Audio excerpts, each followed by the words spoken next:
Hey everyone and welcome. In this video we look at an article that shows bias in the BBC is going to destroy it and nothing they can do will change that. And alright, good news for once, eh? It's titled, "The BBC must embrace the market to stay relevant." What a bloody joke. The BBC have deserted the market. They abuse the people constantly. The BBC picked a side and it's all far left insanity. Good riddance is what I say. But what say you? Let's read, then I'll give you my opinion and you can do the same in comments for me, because I'd like to know what you think. Ever since its inception, the BBC has been regarded by many as one of our most cherished of national institutions. Really? Don't think so. For years it has provided educational content and entertainment to millions. But as the corporation faces its centenary without wholesale reform, its very future is in doubt. It's not in doubt, it's doomed, in my opinion. The most important problem the BBC faces is its antiquated funding model. When the BBC was set up in 1921, it was funded by a 10 shilling a year charge. This made sense as the corporation had a clear monopoly on output and was the sole provider of content. But technology evolves. Now, with a vast proliferation of commercial rivals, the days of an exclusive monopoly on both output and audience have long since died. That's a very telling sentence, is it not?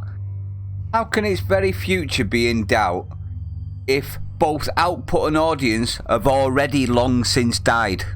You see what I mean by that? Bit contradictory, isn't it? As we sail through the 21st century, the BBC needs to find a new way to fund itself and stay relevant. Good luck with that. Many ideas have been suggested, the most recent of which is the ridiculous proposal to make those who own larger, more expensive homes pay more for their licence. What a joke! That's never going to work, is it? Not only would this come at the worst possible time with Lurgy, but why should those who may not watch much television but happen to live in a large house be forced to pay more for what is essentially universal standard charge applied directly to all of us? In other words, they're effectively saying if you have a decent sized house, you have to pay more. Well, I don't think so. That's not how things work. That would just mean that even more people would desert them like the rats that they are. The whole model is flawed. No matter what is suggested, without a radical overhaul, I don't think anything's going to work for them, to be honest. The current system is doomed. There you go, there's that word, doomed. I like that word, especially when it comes to MSM. I'm hoping they all go down the doomed route. What do you say? The TV licence works as a form of cross-subsidy. Anyone who wishes to watch broadcast television, no matter if you watch BBC content or not, must pay the BBC the same £154.50. And that is an absolute travesty in my opinion. Even before I got rid of my TV licence, because I don't watch television at all, even before that, I never watched BBC. And yet, I was forced to pay for a service I never watch, with no way of proving that you don't. You understand where I'm coming from with that? So you can't actually prove your innocence, but they can damn right prove your guilt. See what I mean? It's like being forced to pay Sainsbury's a fixed annual amount regardless of whether you wanted to shop there or Tesco's. Exactly right, that, isn't it? If the BBC is to stay relevant, good luck with that. You need to sack every single person that works there that has a frontline face that we all recognise, get rid of them all and start again. It's the only way you're ever going to become relevant again. And what I would suggest is find some people that understand the internet as well, instead of dinosaurs. You know, people that just think Twitter is the internet. You know, these people, get rid of them.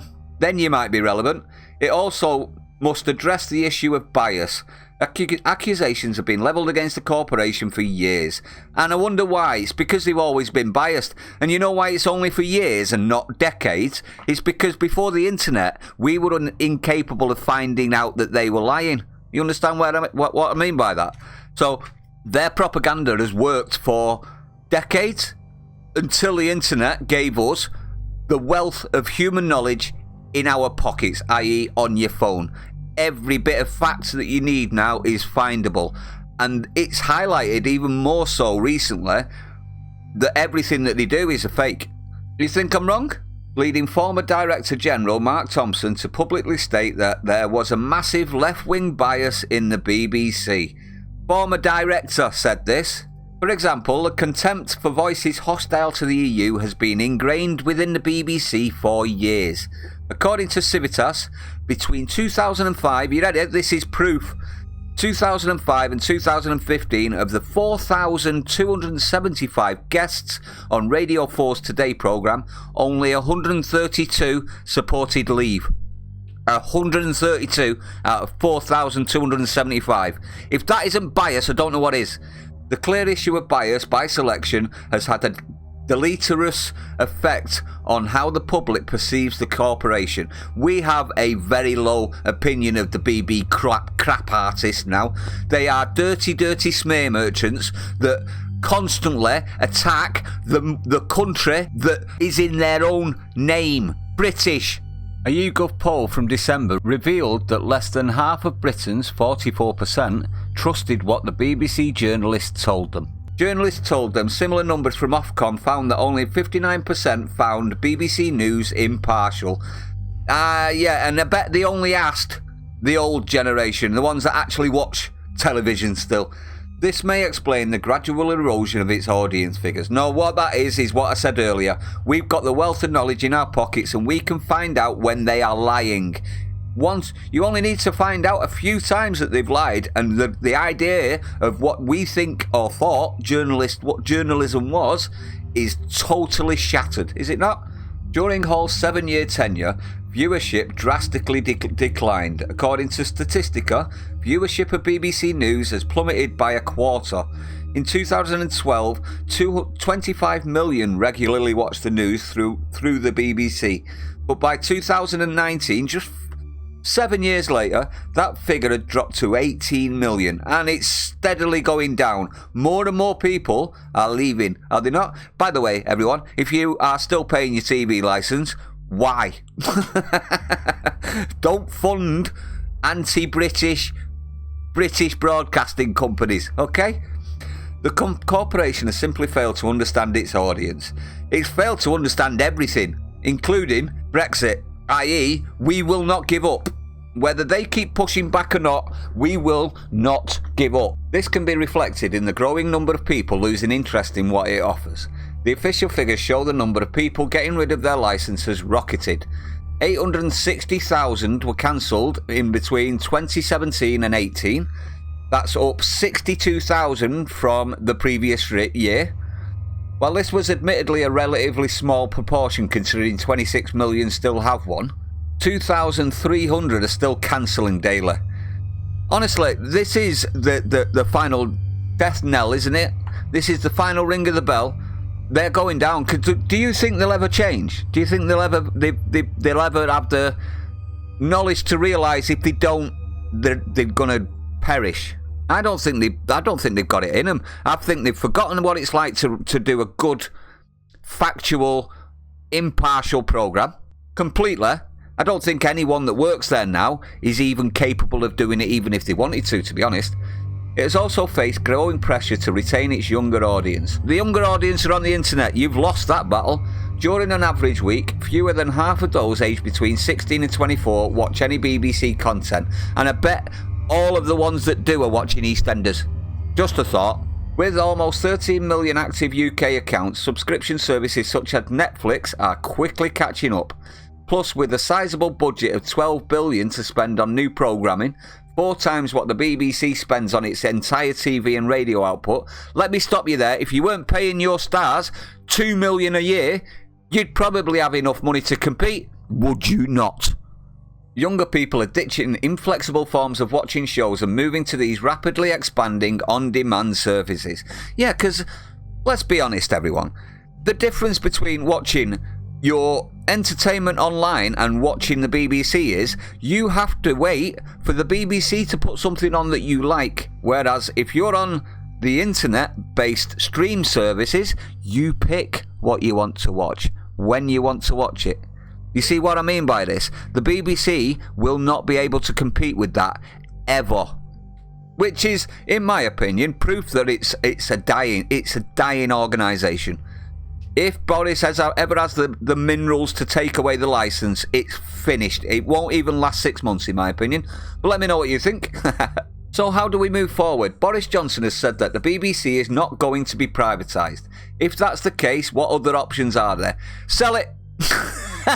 Just shut it down. There you go. There's a good one. Sack everyone and rehire.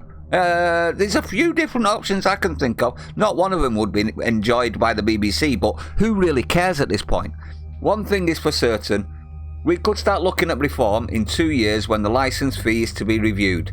We could replace the licence fee with a subscription model. They'd have to produce good programmes for that though to compete, wouldn't they? I don't think they could. Where those who choose to pay can watch while those who don't are blocked out. And you'd have about 3.5 people watching EastEnders. That'd be the only thing that anyone would watch. You go ahead with that one, it'll be hilarious to watch. That way, there is a natural incentive to attract new viewers and provide legitimate objectivity. Rubbish. They don't know what that is anymore. The iPlayer could also potentially charge for a new star-studded show, much in the way that BritBox does. One thing is for certain, the BBC cannot pretend to act like a commercial enterprise by offering huge inflation-busting salaries to its top stars while pretending to be a public service broadcaster. The corporation needs to swallow its pride, have confidence in its product, and be prepared to compete on a market level as a subscription-based service. A business that has confidence in its product surely does not require the threat of force for non-payment. If it chooses not to move to a fully commercial operating system, I fear its revenue will gradually wither away and we will face the possibility of losing the BBC for good. Woohoo! Is all I can say to that one. It would be truly, and I mean this, truly a day to celebrate. I would actually put it down as a national holiday. Victory over the BBC Day. You know, we got VE Day and VJ Day. Now we could have VS Day. That's Victory Smear Merchant Day.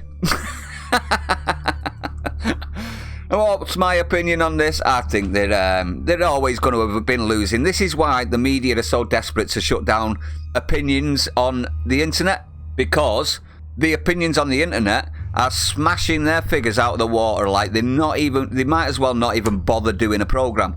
If you look at the numbers on YouTube of people watching and people supporting compared to what you get on Sky or BBC or ITV or Channel 4 or any of the mainstream media, you'll see what I mean. They are dying, and they're dying fast.